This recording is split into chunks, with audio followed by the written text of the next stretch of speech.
सर्दियों के मौसम में जिला खुशाब के इलाका थल, इलाका कधी और दिगर नवाही मुआसात में साग, मक्खन और मकई की रोटी मरगूब ग़िज़ा होती है। इस हवाले से देखते हैं हमारे ब्यूरो चीफ राजा नूर इलाही आतिफ की तैयार करदा ये ख़ुसूसी रिपोर्ट। देखिए।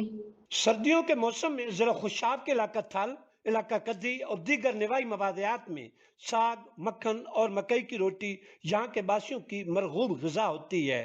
दिसंबर में इन इलाकों में सरसों की फसल तैयार होकर पीले फूलों की चादर ओढ़ लेती है।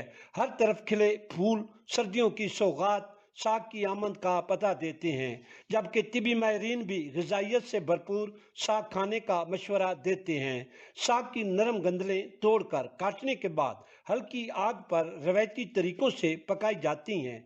साग को मज़ेदार और करारा बनाने के लिए पालक, सब्ज मेथी, बाथू, सब्ज धनिया और सब्ज लहसुन समेत मुतअद्दिद मसालाजात भी इसमें डाले जाते हैं। साग को सब्जियों का सरदार और पंजाब की पहचान भी माना जाता है।